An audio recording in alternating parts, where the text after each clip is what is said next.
Well, Coach, hard way to end the season, but you guys made another state championship game. What'd you tell the girls after? Just pretty much not to hang their heads. You know, this was something that most teams would have loved to have been where we were. We had a tough season. We played a really, really tough schedule. And I just told the ladies they have nothing to be ashamed of, nothing to hang their heads about. I know, bottom line, everybody wants the blue, and we wanted the blue trophy. I mean, but these young ladies had a great season, and I'd like to say I think the main thing is, you know, making sure that they, you know, weren't hanging their heads, you know, beyond the fact of wanting to win the championship, knowing that they put everything they had into getting to this far. And then our other concern was just our other player, Asia Wayne, just wanting to, you know, being concerned about her, making sure she's going to be okay.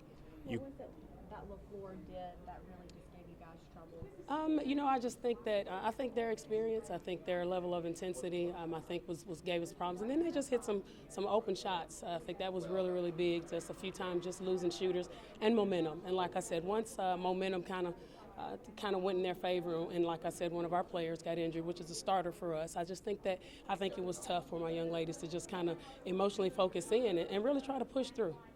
You come off young team, you got a lot of pieces coming back. Do you use this as motivation?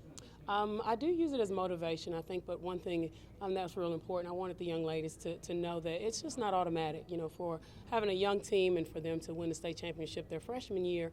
You know, the scheduling was really important to make sure that they know that we had to battle. I think, you know, we were the hunted the entire year. Anytime you win a state championship, everybody's gunning for you. So, motivation, but these young ladies, this is a special group. You know, I say all the time that this is a basketball-minded type of young ladies, a very close-knit group. So in terms of having to use the loss as motivation, this is, you know, they were motivated by the win last year. So in terms of motivation, these type of kids, they get motivated, and it's not real difficult for them to want to be here next year.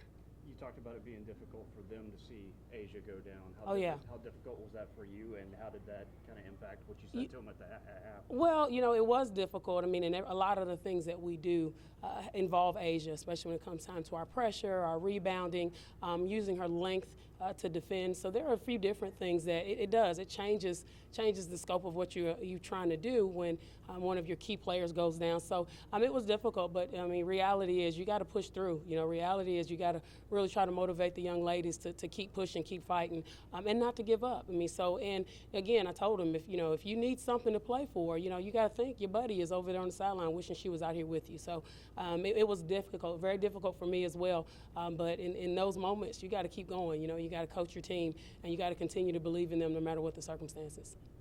Your team played right to the final buzzer. What does that say about this team, and how proud are you of I'm very proud of this team. That's who they are. You know, we wanted to make sure that we battled regardless of what the score is. We want to win with pride, and we want to lose with pride. I mean, that's just kind of something that we've tried to instill all year, you know, but we want to learn from our mistakes. I think this will be, you know, something that we'll be able to learn from, but I'm very, very proud of them to be able to battle and continue to the end of the buzzer. I mean, it's, you know, that's kind of what we do. As you see, our leader, one of our leaders, Hannah Barber, she's a never say die kid. So when you have her leading you on the floor, you can best believe the rest of the team is kind of going to jump on board with that.